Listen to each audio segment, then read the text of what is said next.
If you're someone who believes that our emotions are tied to our physical, mental, and emotional well being, well, my friends, today you're in a lucky place because I'm in the mood to talk about meditation, emotional wellness, and an ancient form of breathwork and martial arts, which, if adopted, could change the course of all of our lives. We'll get back to that portion of our discussion in just a moment, but first, I wanted to bring you this statistical data from my friends at the National Institute of Health, who report among those who have used meditation. The Institute reports that 78.6% have practiced some sort of meditation within the last calendar year, demonstrating the importance of the art of meditation and its benefits to our emotional wellness and physical well-being. With that being said, I want to introduce you to my friend Nate Zeleznick.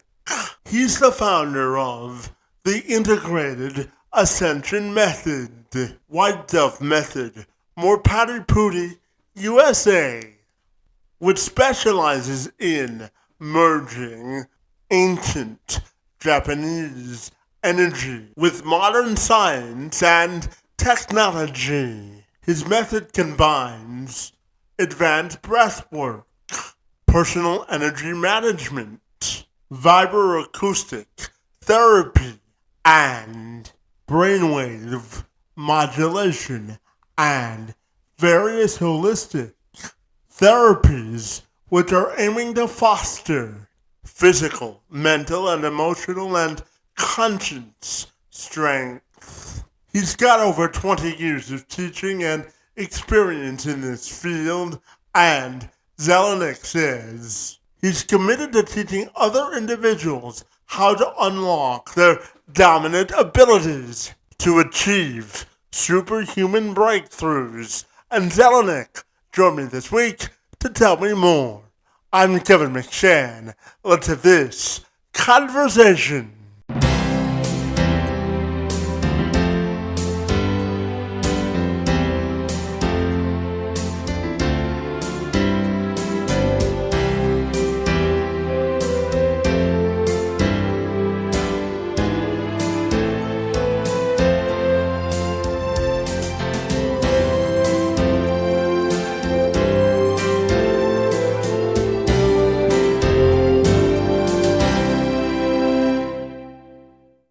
If you're ready, I'll take a moment to welcome you to the program, my friend, and I'm super excited to learn how you're making a difference in the world through breath work and meditation, my friend. Great to see you on this Wednesday, and thank you for a few minutes. You're welcome. Absolutely my pleasure to be here.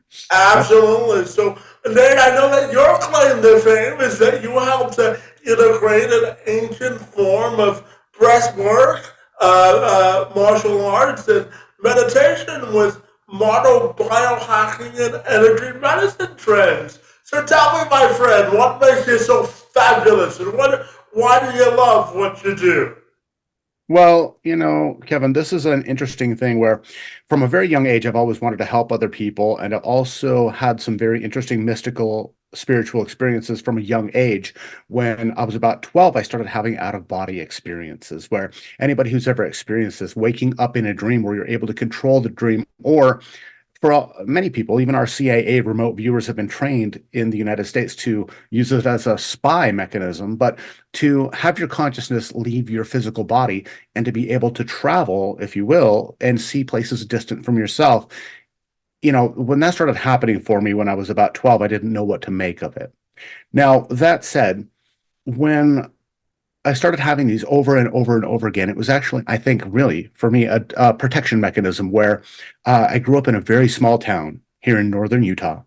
And for anybody that knows about Utah, they'll know that there's a very predominant religion here. And I was not part of that religion. I was the only kid in my grade that wasn't. And I had severe bullying, physically and mentally, almost every single day from kindergarten all the way through high school. And I was highly, I would think about suicide almost every single day when I was starting around 10 or 11 years old. And when I was 12, it's like my soul told me it's going to be okay. Let's show you that there's more to your existence than just the physical world. And so I started having out of body experiences. And later, I started really diving deep into spirituality, but especially the kind that we could have be observational or you could train for, not necessarily born into having a certain ability. Because if I didn't have it, well, then I'm SOL, right? But when I started doing these things and I started really researching what it means to be a multidimensional human, it started really opening up a world for me that I wanted to then share with other people. So when I was 23 and I came across a VHS tape out of Black Belt magazine that, I mean, Kevin, is promised me inner power in 2 weeks, or I got my money back, and I'm like, yes, sign me up. I don't want to go to China and meditate for the next 30 years to build electricity and chi in my body. I want 2 weeks, instant chi. So I ordered this course. And of course, does it do that? No. But it did have a VHS tape that showed a very special form of martial arts from Indonesia. And I mean, these people, if you've ever seen like karate people or martial arts people breaking a board or breaking some bricks, I had never seen people breaking steel or stone or big stacks of iron before, just barely touching them. And they had smiles on their face.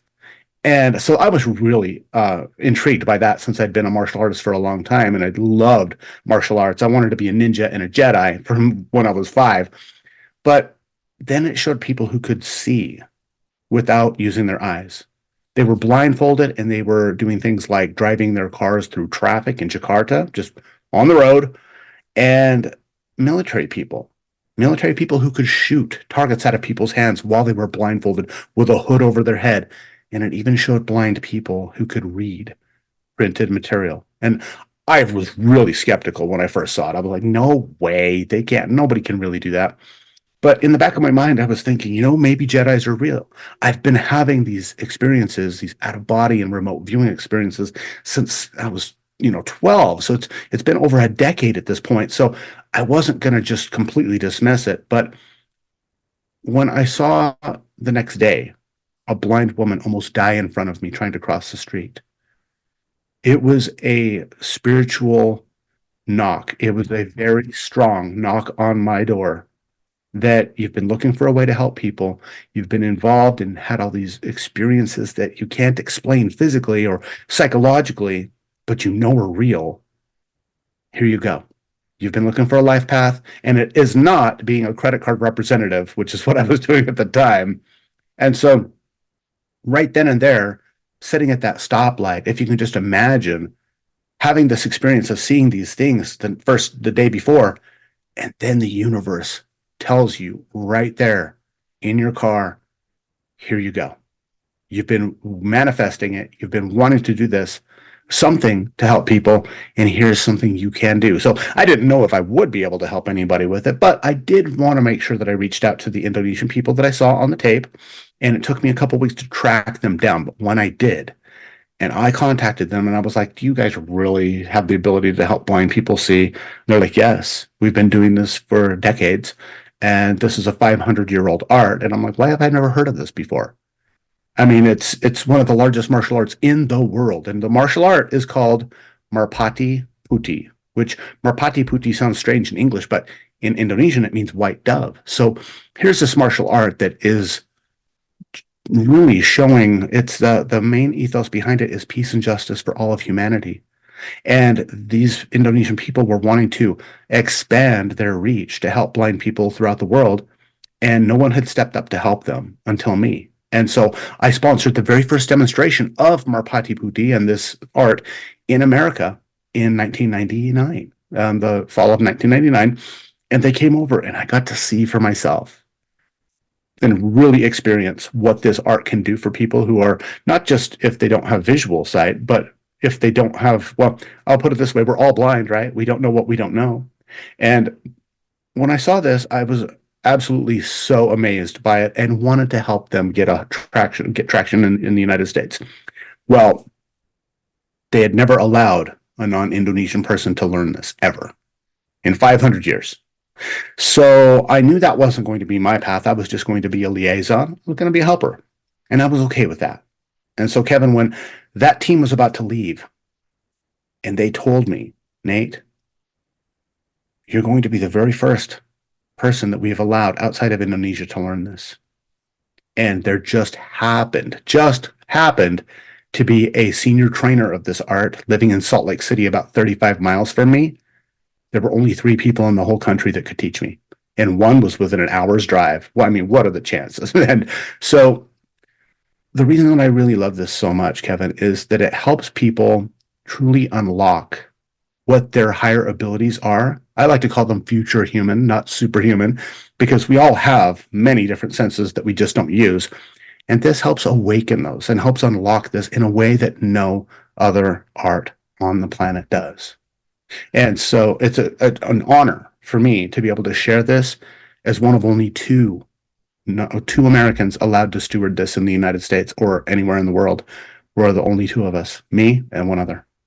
Yeah, and then I'm curious to ask you about the sense of responsibility and sort of the impact that the responsibility has had on your life. What has it meant to you to have such an incredible privilege to teach this art form to other people? Hmm. Like I mentioned, when I was about 5 and I saw my first ninja movie, and then I saw Star Wars, I wanted to be a ninja Jedi. I loved martial arts from the beginning of, well, I always wanted to be able to defend myself from the bullying. It never really worked out that way because I was the smallest kid in my grade, and there were usually multiple people beating me up. But okay, I would practice martial arts on my little brothers. They didn't appreciate that, but I didn't have the opportunity to really learn until I was about 16, and then I stepped into American freestyle karate, and I started studying different martial arts in college. But none of them had the spiritual or the mystical or the non-physical, the energetic component that I was looking for in what I consider to be a full martial arts system where it's got the mind, body, and spirit. And so when I came across Marpati Putti, and then they said, Nate, you're going to be the first person that we ever allowed to do this. If you can just imagine wanting to do something your entire life and then being told you have the chance, how scary that is. That was a huge amount of pressure. Now, it's one thing I was like, I want to learn this. On the other side, it's something completely different to say, I want to learn this. And at 23 years old, I am being charged with stewarding this art for an entire half of the world. There's a big difference between those two things. The pressure that was put on me to do this and like, don't mess this up was intense. And rightfully so. I mean, if they've never allowed a foreigner to learn this, so they want to make sure they're making a right choice and they're not going to be giving it to somebody who is going to have the 7-second attention span of yet another cat video over there. They wanted somebody that they knew was going to be like ride or die for this cause. And so I started training the next week. And about 3 weeks after that, one of my younger brothers started training with me. And together we were given the opportunity to advance through the ranks where they put a governor on all other Americans to get to a certain level and no higher. For us, we were allowed to go as high as we possibly could. That's over whatever amount of time it takes. And so I've been doing this for 24 years now, going on 25. Only, and I'm going to say only because I'm still a student. I'm nowhere near a master at this. There's still more to learn. I should put it that way. I'm a master trainer, yes, but there's still more around every single corner because no one has tapped into their full human potential. Not even close. Not at least not in modern times. That there's still always more. And so for me, that sense of responsibility has been something that has been a blessing. It's been a burden at sometimes, but no matter what, I understand that this is a spiritual, a soul calling. It's not just a fanciful attraction or infatuation. It is a true, I would say, love of human potential, my own energy, and the ability to help other people rise. Yeah, absolutely. And Nate, you talk about elevating human potential, and always learning, my friend. I always say that life is like a sponge, and we try to soak up as much knowledge as we can. So, I'm curious, what's your definition of a lifelong learner? What does that mean to you? Oh, well, that's a very good question. I think that it's someone who will look at every single situation and ask, how is this for me? And they're looking rather than opening just books or, watching videos or being in a college classroom and learning from someone else. We have so much knowledge intrinsically within inside of us. So when we ask the question, how is this for me? And we allow our mind to answer that, that is really the definition for me of a lifelong learner is someone who, rather than being at the affect of their situation and everything is happening to me, they are the effectors of their situation and they are the creator of their reality and understanding that whether it is winning the lottery or it's being raped, both of those things are things that our soul has experience for. And we bring every single thing into our situation. Of course, not consciously, but we bring bad things into our situation. But we also have this opportunity to step into radical responsibility on a soul level that we have a goal line, but that's not necessarily our soul line and what it's here to experience as infinite, eternal, unlimited being. That's a big concept, and I might have just blown people's minds out of the water on that, like, what's he talking about? But I think deep inside, most people understand that they can do, have, be, and are more than what they've been taught by society or even through their own experience. And Yeah, myself, having a near death experience in 2007 in Central Java during my Marpati Putti test, which numerous people have died on those tests, and I chose to come back to life to fulfill my mission. That it's one of these situations, Kevin, that you don't know what you don't know until you know what you didn't know, right? And so, as far as being a lifelong learner, is having that open mind, and instead of saying, this is the way it is, and putting everything in this box that it has to be in this box, when we open it up and we really allow ourselves to answer those deep questions for ourselves, that's where true knowledge comes. And I'm not a big believer. Well, not I'm a believer. That's funny. I'm not a big proponent of belief systems as much as I am personal knowledge through experience, because belief is a poor substitute for knowledge.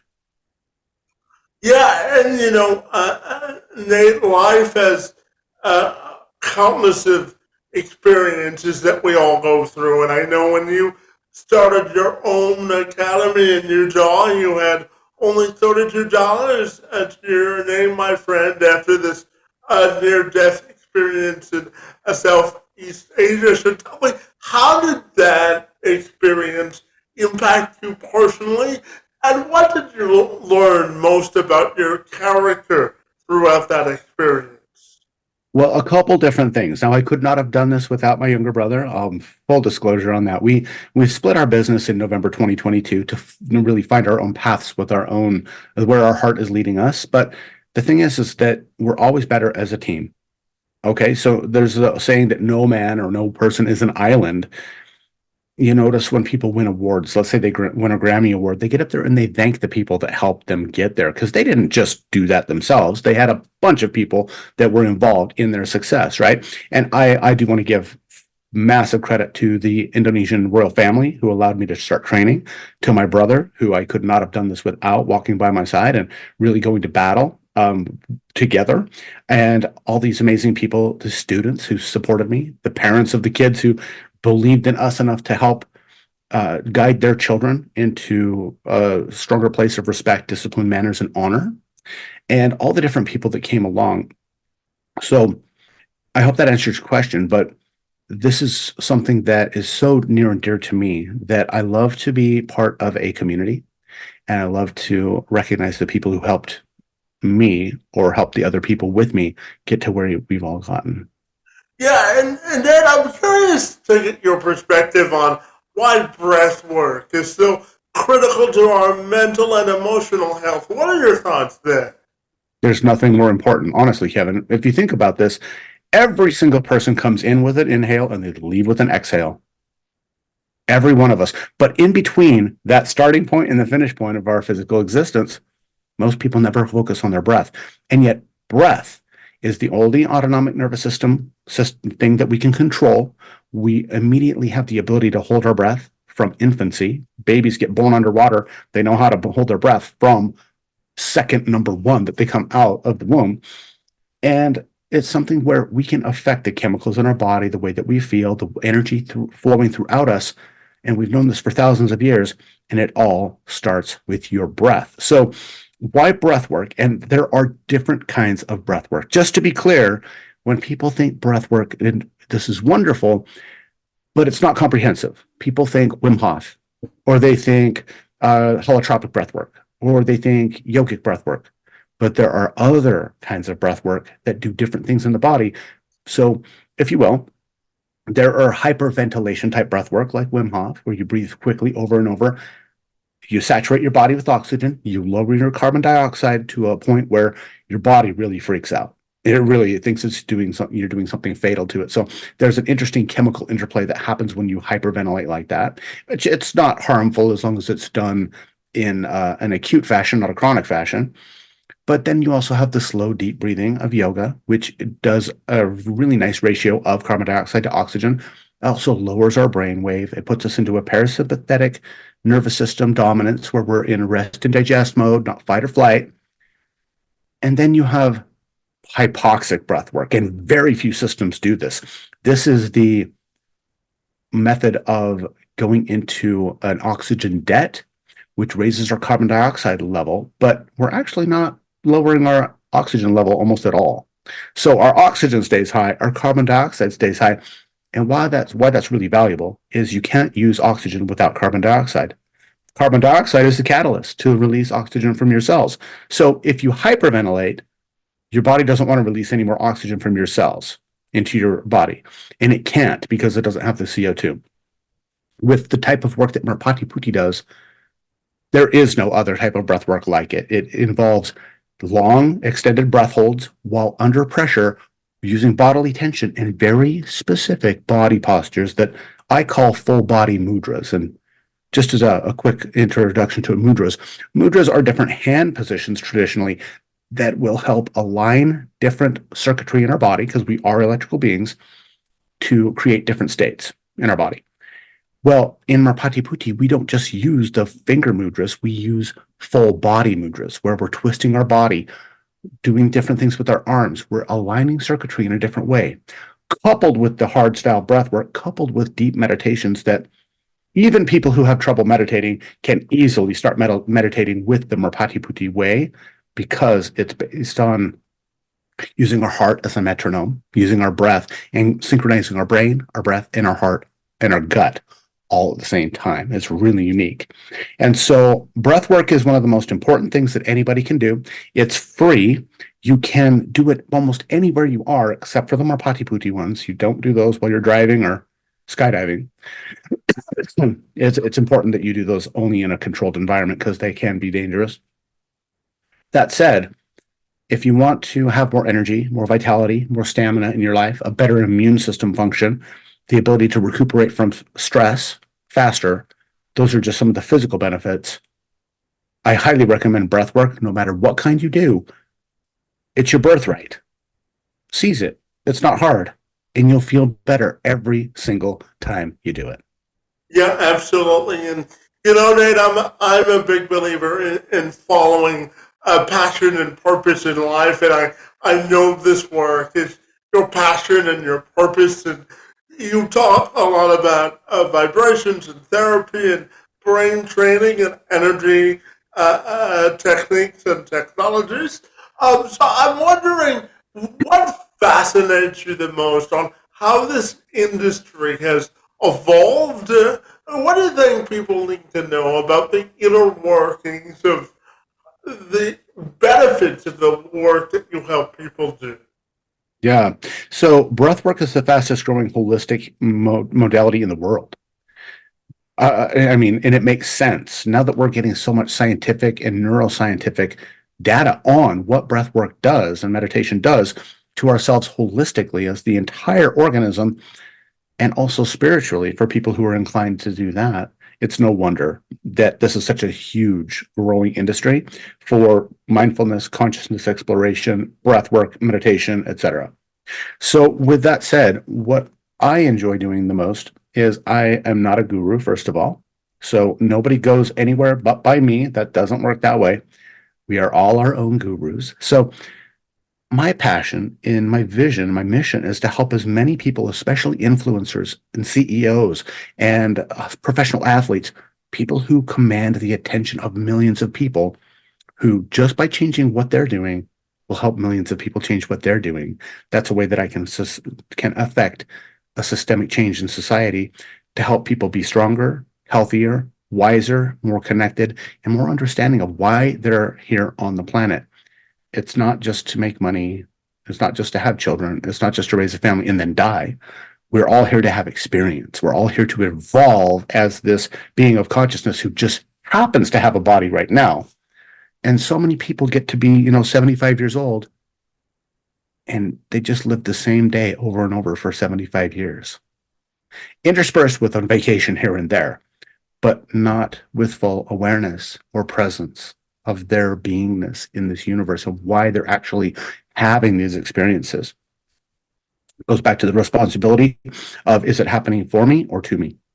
It's always happening for us, no matter what. Even if it's getting hit by a car, it's still happening for you, because the soul, the spirit, is not in the physical body. We know that our consciousness is not housed in the body.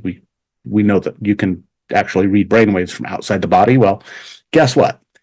If we're just a probe having experience, nothing that actually happens is really important to the entire huge being that we really are.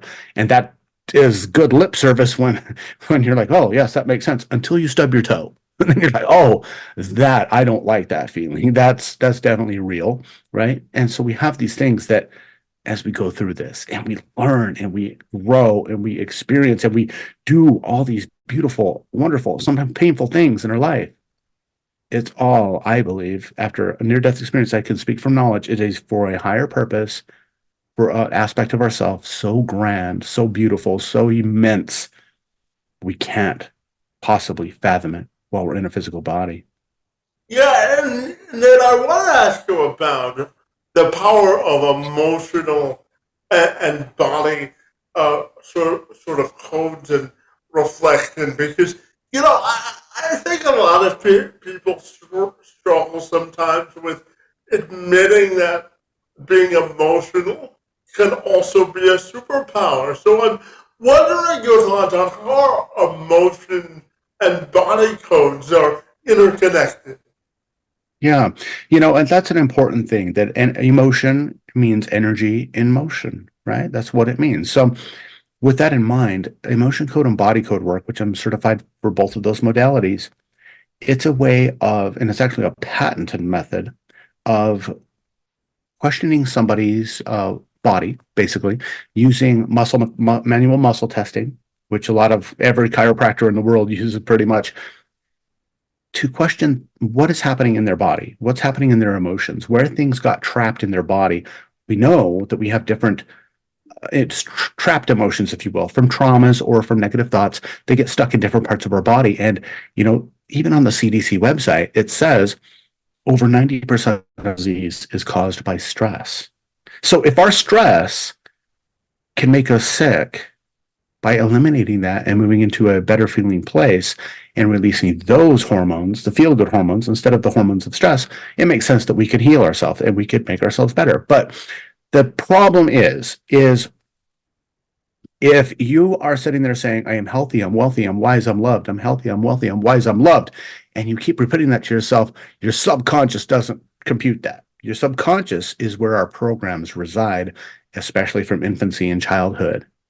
So what the emotion code and body code allows us to do is go in and using questioning to somebody's subconscious, which is connected to everything in the universe, and determine Is this an emotional thing? Is this a circuit and system where there's a misalignment in the energy of the body? Is it something that's a toxin? Is it a pathogen? Is it a nutrition and lifestyle thing? Or is it an actual skeletal misalignment? What is this? And once we find that out and we start asking their body, it's amazing, Kevin, what happens for a lot of people where if they have their back out of alignment and they're 1,000 miles away from me, and I'm asking these questions, and they go, "Oh my God, my back just adjusted and it feels good." And it's from a long way away, but we're energetic beings that are perceiving a physical world, which science tells us doesn't actually exist. So that's a conversation for another time. But the emotion code and body code, why that's important and why I love doing that is it really kind of saved my life. I was at a lower point in my life about a decade ago, and I saw this, I got this emotion code book that a friend of mine, one of my students gave me, and I read through it, and it was amazing and fascinating. And there were very few practitioners at the time, but I found one here in Utah. I went to her, and what she was able to do for me in a half an hour to release trapped traumas and negative feelings, it was incredible, Kevin. And I knew right then, I want to get certified in this. I want to help people in this way. If I could do this for somebody in a half an hour, oh my God. Yes, I want that. So I blasted through the certification course, having a large martial arts school, lots of people to practice and work on. So certification went quickly. And then I started working with people. And later on, I got certified in the body code, which is a much more comprehensive system. And it has been almost miraculous, some of the things, or literally miraculous, some of the things that people have had benefit from this system. And so for me, emotions are so important. That's one of the reasons we came here, is to have a body, have feelings, have the emotions, have all these experiences. And the thing is, though, sometimes those things can get trapped and they become very stagnant and they can keep us looping in a negative pattern that doesn't allow us to really experience all the things that we truly can. And so that's a blessing for me to be able to help people's mind and their body release those things so they can experience more and less of the trauma and more of the pleasure. And that's why I think it's so important that people ask themselves their questions like, what do I prefer to experience now? Instead of just, oh, it's so bad. Okay, well, you're having a bad experience for a reason. And it's almost always so that you can recognize what it is and make a different choice so that you can experience what you do want.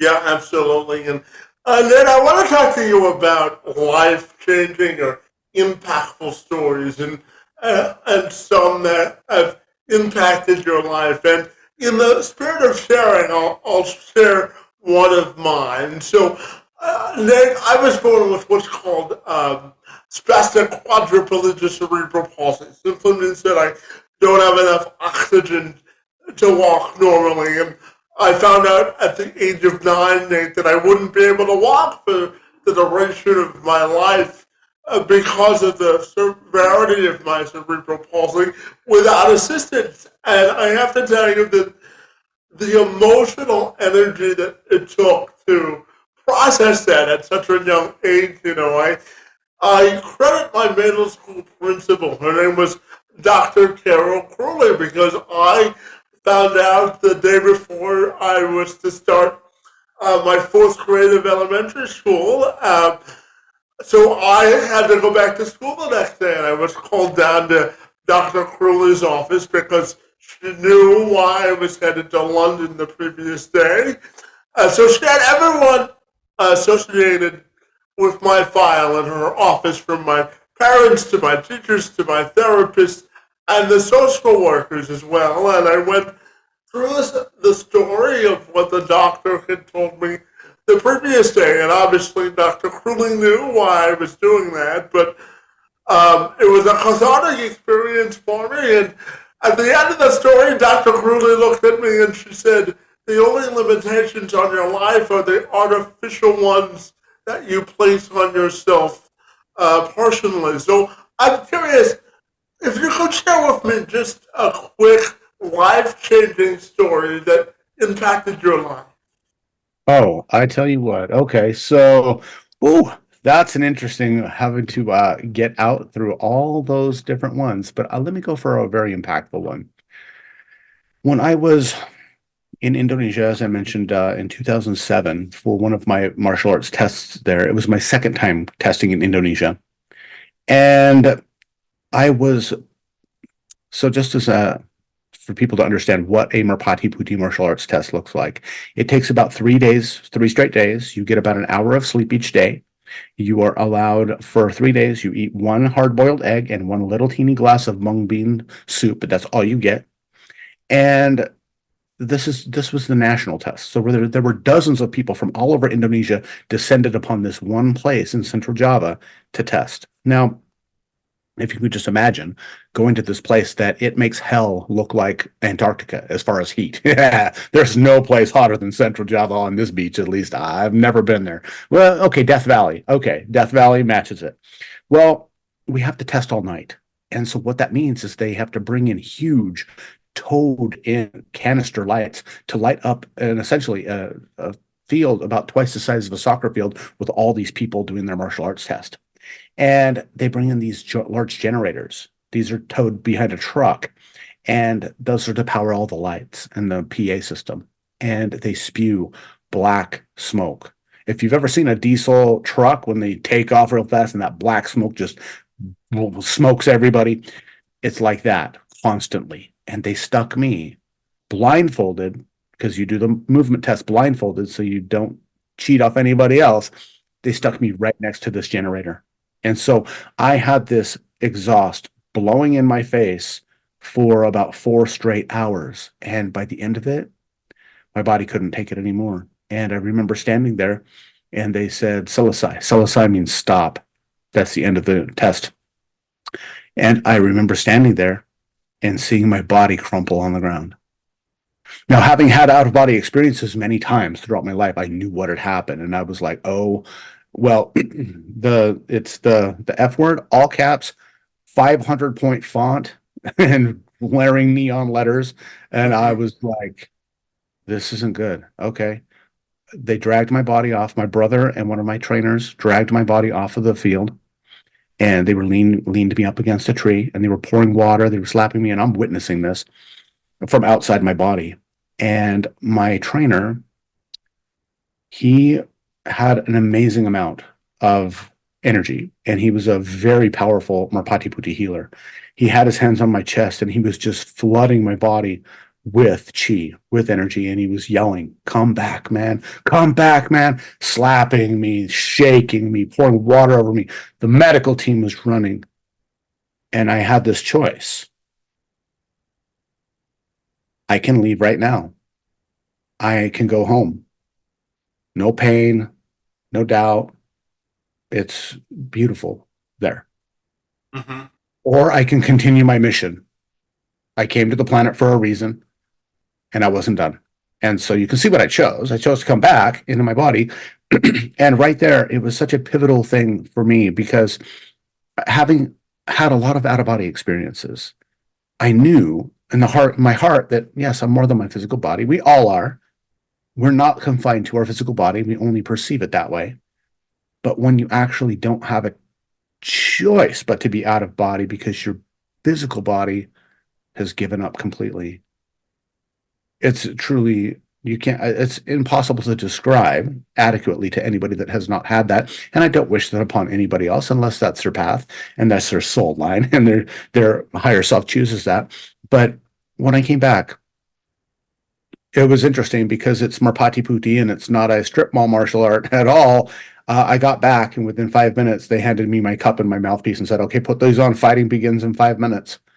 And I had to recover from that, put on my protective gear, and we fight bare knuckles. So we have a cup and a mouthpiece, and everything else is full contact. So no gloves, no foot pads, no head guard. We just go.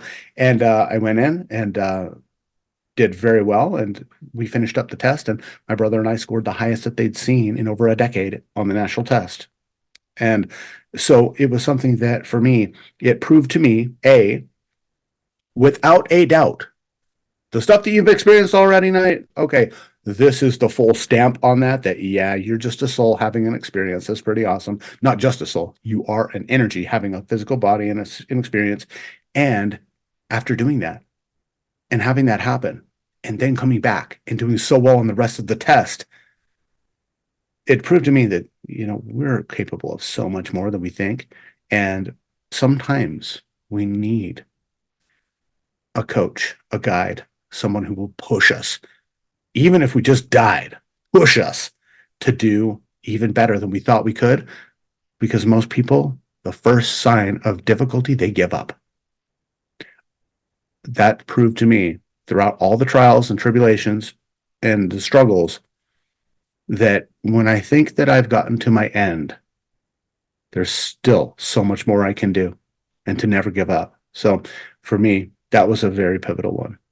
Well, I appreciate you sharing that, and it seems that you've used that as sort of a catalyst on how you practice living the rest of your life. But in the few minutes I have left with you, Nate, I'm curious to ask you a two-part question about maximizing emotional and mental wellness. And what does that mean to you to optimize potential in life? So you can take that two-part question in any direction you wish. Okay, okay. So if I'm hearing you correctly, could you repeat your question again? I wanted to make sure I answered both parts. Yeah, I'm just curious to ask you about emotional and mental wellness and how they're interconnected and the importance of optimizing life and the opportunities and possibilities that are presented to us. What are your thoughts there? Okay. So this is good. I'm actually making sure that I write this down so I want to make sure that I don't get lost. Sometimes I love telling stories and I get off into a tangent and I'm like, what were we talking about? Now I'm going to stay on this. So emotional and mental wellness, why that's so important? Because like I said, energy and motion, emotions are energy in motion. Now, as far as mental wellness, well, that's a very subjective thing, but why this is so important is because in order for us to have these experiences in our life and do the best we can in our life, to be as stable as possible emotionally and mentally is so important. Unfortunately, there are a lot of people with emotional and mental wellness and health issues that never seek out the help that they could in order to help them with that. And they feel very stuck. And so I think it's really important that people realize there are many resources for you. There are many modalities out there. They don't have to be prescription medications. They can be, oh, not necessarily. Maybe they do need to for individuals, but I live in Utah where we have more antidepressants prescribed than any other state. That's just like popcorn. Doctors, so many doctors here are just like Prozac, Zoloft, Valium, here's your stuff. Take all these drugs to numb you out instead of actually getting to the root of the issues and then being able to move into a better feeling place of wealth and wellness in the emotional and mental state. So with the emotion code, body code, I help people with that. I have many people come to me for different types of counseling. And if I don't know, I have a huge wealth of resources to turn people onto. So I think that your emotional and mental wellness is absolutely critical for your experience of life. And not to just have a great health span, but I like to also have a long fun span too. And if we're stressed, if we're questioning, if we are mentally unstable, it's very difficult to enjoy your experience and enjoy your life. So for me, a 10 out of 10 as far as importance. As far as optimizing our life and our opportunities, honestly, Kevin, it comes down for me anyway to asking those questions. How is this for me? What do I prefer to experience now? How is it that every single thing I've ever experienced in my life was something I brought to myself for my own learning? And asking these questions, that's how people can really optimize their own life. It's really kind of, it's not sad, but it's exactly what it is. There's so many people that look to other people to tell them how to think, feel, and be. Uh, Joe Dispenza, for people who are familiar with Dr. Joe, he has an interesting saying, and I don't think he coined it, but I heard it first from him. Don't ever believe you can believe their diagnosis, just don't believe their prognosis. So so many people give their power away to the people in the white coats that tell them, "Oh, you have this condition and you need this. The side effects are you bleed from the rectum, but you won't have allergies anymore." Oh, well, great. And there are so many other things that we can do that we can do for ourselves. And so as far as optimizing our life and our opportunities, it all starts with asking the questions to ourselves what we really need and what can really help us. And if you don't know, then looking for outside help as well. But I highly recommend for people not to just take the first opinion you're given.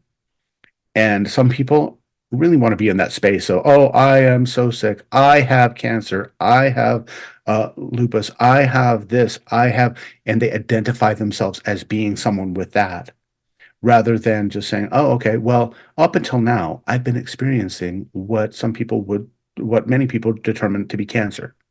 But what do I prefer to experience? How would I like this to be? And start working on what you can do instead of giving all your power away to these experts. And granted, they are experts, yes, but they're experts in a certain field and they're trained a certain way. And anybody who's ever been to the doctor has understood they have other patients. You're not their first priority, and they're not the one with your affliction. So they're not treating you the same way that they would treat themselves. I think everybody has had the experience of a doctor that they felt did not care, it just said, here's a prescription, we'll monitor it and we'll see how you're doing. And I'm not knocking on the medical profession at all, but there are certain people within the medical profession that they could be more compassionate. They could help people optimize their health rather than just putting a band-aid over things. And Western medicine, I've talked to many doctors and they say, we're terrible at chronic conditions. If you break your leg or if you have a bacterial infection, we're great at those. The emergent, urgent things right now, yes, we're great at those. But when it comes to chronic pain or things like chronic fatigue, fibromyalgia, things where we don't understand where they're caused, what their real root is. I don't know. Here's some pills. We'll just try some more things. And they understand that there's still so many limitations there.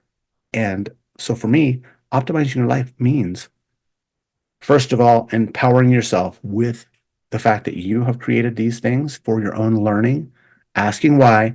Second of all, looking at all your different available options and really going with the ones that have a good track record and that you really feel are going to be good for you. Because let's just lay it out all on the table. Everybody's going to die. Everybody's going to die. That's part of our life. That's part of our birthright is to pass on to another thing and be here for a short amount of time. Mm-hmm. And to quote William Wallace, Mel Gibson, it's not, how do you really want to live? To paraphrase. Okay.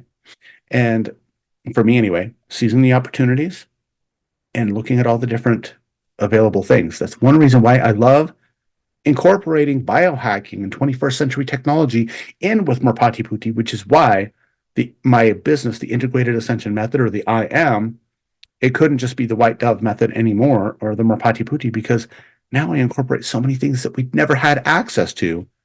And combining those, the results are insane. They're incredible. Yeah, absolutely. And, Nate, my final question for you this afternoon has to do with your own personal and professional legacy, my friend, and how you want to be remembered. Yeah. My mission, Kevin, is to empower as many influencers, CEOs, pro athletes, and just humans all over the planet to really be able to step into their true abilities and true power to recognize what they can really do that has been hidden from them by themselves and to help us all not just survive but thrive through the upcoming ecological and societal changes that are happening in our world that we cannot deny. So my legacy is to, well, first of all, have a wonderful life and a wonderful death. So that's my own, for me personally, a good legacy. But as far as what I would love people to remember me by is that I spent my life helping other people, and that the people who were able to take what I did had amazing results with it so that they could then spread more light in their world as well. Because when it all boils down to it, everybody's born, everybody dies. We have the space in between to have experience. So I honestly, one of the most amazing things I would love to be remembered for is he did everything that he wanted to do, and he helped people all along the way. Yeah, absolutely. Life is about paying it forward and giving it back, isn't it? Exactly. Absolutely. And finally, my friend, tell me if people want to get connected with you, what's the best way they can do that? I've been very blessed that I got, I think, one of the sexiest websites I could possibly think of when it came down to it. I don't know how it was I don't know how it was available, but well, I know how it was available. I created the ability for it to be available, but people, if they go to my website, which is iampure.energy, not .com, iampure.energy, they'll be able to get my free book. And I'm writing my newest book right now. They'll be able to get a free class that helps them learn how to energetically and mentally shield themselves from energy vampires. We've all been around those people that just suck the life out of you. And this is something that you can do literally on the fly. You don't have to take 20 minutes off in a corner somewhere to shield yourself and feel like this. You can do it while you walk into the threshold of chaos and let other people, you could be the calm in the eye of the storm with this one simple technique that I teach in my free class. So I also highly recommend for people that really want to optimize and maximize their life physically, mentally, and emotionally, that they get one of my online courses. And they can get that on the iampure.energy website. And, Kevin, I'm more than happy if you would like to set up a 10% off coupon for everybody. I could have it be Kevin 1. So when this comes out, they go to my website, they choose one of my digital products, they choose Kevin 1, they get a 10% off. If that's interesting for you and your viewers, I'm happy to do that. Yeah, we can certainly put it in the show notes, and hopefully people will take advantage of it. But Nate, I want to thank you for the good work that you do to optimize people's mental, emotional, and physical health, and all the work that you do to optimize our emotional and mental wellness, my friend. You're really making a difference in the world, in the space that you've chosen to dominate, my friend. And I want to thank you for spending a few minutes to engage in conversation with me. It's most appreciated. You are most welcome, Kevin. It's been an honor and pleasure. For everyone out there, have a great now on purpose.